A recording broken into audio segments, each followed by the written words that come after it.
ಆದ್ರೆ ಇತ್ತೀಚೆಗೆ ಹೇಗಾಗ್ತಿದೆ ಅಂತ ಹೇಳಿದ್ರೆ ಫ್ಯಾನ್ಸ್ ವಾರ್ ಶುರುವಾಗಿದೆ. ಇಲ್ಲ ಸರ್, ಎಲ್ಲ ಹೀರೋಗಳು ಫ್ಯಾನ್ಸ್ ಥಿಯೇಟರ್ ಅಲ್ಲಿ ನೋಡ್ತಾವ್ರೆ. ಕೆಲವು ಗುಂಪು ಮಾತ್ರ ಇಲ್ಲ. ಅವರು ಬಂದು ನೋಡಿದ್ದಕ್ಕೆ ತಾನೇ ವಿವರಣೆ ಕೊಡ್ತಾರೆ, ಅದು ನೆಗೆಟಿವ್ ಆಗಿ. ಅವರು ಬಂದು ನೋಡ್ಬಿಟ್ಟವ್ರೆ ಗ್ಯಾಪ್ ಅಲ್ಲಿ, ಹೇಳಲ್ಲ ಅಷ್ಟೇ ಸರ್. ಅವ್ರು ನೋಡ್ದಲ್ಲ ಹೆಂಗ್ ಸರ್ ನೆಗೆಟಿವ್ ರಿಪೋರ್ಟ್ ಕೊಡ್ತಾರೆ? ನಿಜ ಸರ್, ಅಷ್ಟೇ. ಹೆಂಗೆ ನಮ್ದು ಅದರಲ್ಲೂ ಕೂಡ 2 ಟಿಕೆಟ್ ಮಧ್ಯೆ ಒಂದು ಗ್ಯಾಪ್ ಇರುತ್ತೆ ಗೊತ್ತಾ? ಗ್ಯಾಪ್ ಅಲ್ಲಿ ನೋಡ್ಬಿಟ್ಟವ್ರು ಎಲ್ಲಾರು. ಅದರಲ್ಲೂ ಕೂಡ ಸುದೀಪ್ ಅವ್ರ ಸಿನಿಮಾ ಬರ್ತಿದೆ ಅಂದ್ರೆ ಈಗ ನೆಗೆಟಿವ್. ಹುಬ್ಬಳ್ಳಿಯಲ್ಲಿ ಒಂದು ಶೋ ಆಯ್ತು, ಹಂಗ್ ನೋಡಕ್ ಹೋದ್ರೆ ಯಾರು ನಂದ ಶೋ ನೋಡ್ಲೇಬಾರ್ದಿತ್ತು. ಮನೆಗಳಲ್ಲಿ ಫೋನ್ಗಳಲ್ಲೆಲ್ಲ ಕುತ್ಕೊಂಡು ನೋಡ್ಬಿಟ್ಟು ರಿಯಾಕ್ಟ್ ಮಾಡ್ಬಿಟ್ರು. ಗ್ಯಾಪ್ ಅಲ್ಲಿ ನೋಡ್ಬಿಟ್ಟವ್ರೆ ನಮ್ಮನ್ನ.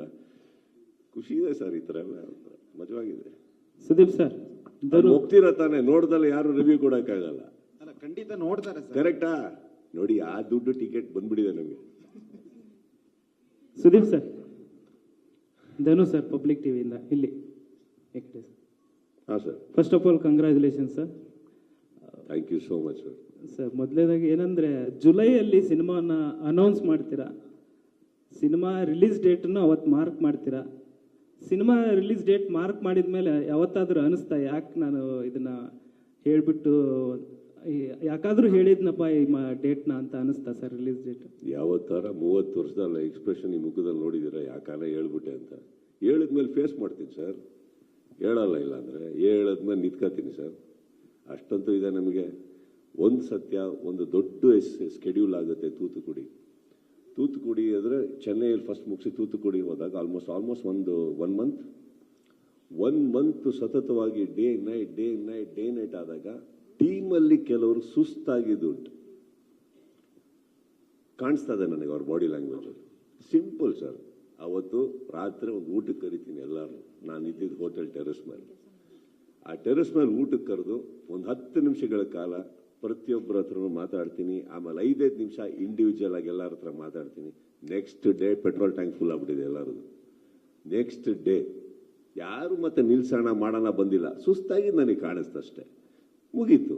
15 ನಿಮಿಷ ಇನ್ ಟೋಟಲ್ ಅನ್ಕೊಳ್ಳೋಣ, ಮುಗೀತು ಸರ್. ನೆಕ್ಸ್ಟ್ ಡೇ ಎಲ್ಲಾರ್ದು ಪೆಟ್ರೋಲ್ ಎಲ್ಲ ಫುಲ್ ಆಗಿ ಹೋಗಿದ್ದು ವೇಗ. ಡಿಸೆಂಬರ್ 25 ಆದರೂ ಇನ್ನೂ ನಿಂತಿಲ್ಲ. ಯಾಕಂದ್ರೆ ಇನ್ನೂ ನಮಗೆ ಕಾಪಾಡ್ಕೊಳ್ಳೋದ್ರಲ್ಲಿದ್ದೀವಿ, ಇನ್ನೂ ಮುಗಿದಿಲ್ಲ ಕೆಲಸ. ಯಾವತ್ತು ಒಂದೊಂದು ಸತ್ಯ ಇಡೀ ಟೀಮಲ್ಲಿ ಇದು ಬೇಕಿತ್ತ, ಯಾವತ್ತೂ ಬರಲಿಲ್ಲ. ಆ್ಯಂಡ್ ನಾನು ಪ್ರೊಡಕ್ಷನ್ ಬಗ್ಗೆನೂ ಹೇಳಿದೆ. ಇಫ್ ಅಟ್ ಆಲ್ ನಾವು ಅನೌನ್ಸ್ ಮಾಡಿದಾಗ, ಇನ್ಫ್ಯಾಕ್ಟ್ ತ್ಯಾಗರಾಜನ್ ಸರ್ ಅವತ್ತು ಪ್ರೆಸ್ ಮೀಟಿಂಗಲ್ಲಿ ನನ್ನ ಪಕ್ಕ ಕೂತಿದ್ರು. ಜುಲೈ 5 ನಾನು 25 ಬರ್ತಾ ಇದೀವಿ ಅಂತ ಅನೌನ್ಸ್ ಮಾಡಿದಾಗ ನೀವು ಇವತ್ತಿಗೂ ನೋಡಿ ಅವ್ರು ಸ್ಲೋ ಮೋಷನಲ್ಲಿ ಒಂದ್ಸತಿ ನೋಡಿದ್ರು ನನ್ನ. ಯಾಕಂದರೆ ಅವ್ರಿಗೆ ಹೇಳಿರಲಿಲ್ಲ ನಾನು ಡೇಟ್ ಅನೌನ್ಸ್ ಮಾಡ್ತೀನಿ ಅಂತ. ಬಾಯಿಗೆ ಬಂದ್ಬಿಡ್ತಾ ಅವತ್ತು ಮಾಡ್ತೀನಿ ಅಂತಂದ್ರೆ ನಿಮ್ಮಲ್ಲೇ ಒಬ್ಬರು ಸ್ನೇಹಿತರು ನಮ್ಮನ್ನು ಕೆದಗಿದ್ದವತ್ತು. ಸರ್ ಡಿಸೆಂಬರ್ ಸೆಂಟಿಮೆಂಟ್ ಬಂದ್ಬಿಡ್ತೀರಾ ಅಂದ್ರೆ ಬರ್ತೀವಿ ಅಂದೆ. ಅವತ್ತೇ ಬರ್ತೀವಿ ತಗೊಳ್ಳಿ ಅಂತ. ಬಟ್ ಏನಾಯ್ತು, we stuck sir. I think the whole team has worked. ನಮಗೆ ಯಾವತ್ತು ಆ ಥರ ಯಾವತ್ತು ಮೈಂಡಿಗೆ ಬಂದೇ ಇಲ್ಲ. ಒಂದು ಸ್ವಲ್ಪ ಇದಾಗಿ ಸುಸ್ತಾಗಿದ್ರು ಎದ್ರು ಅಷ್ಟೇ. 2026ರಲ್ಲಿ ಅದೇ ರೀತಿ ನಿರೀಕ್ಷೆ ಮಾಡ್ಬೋದಾ ಸರ್? ಮತ್ತೆ 2026ರಲ್ಲಿ ಅದೇ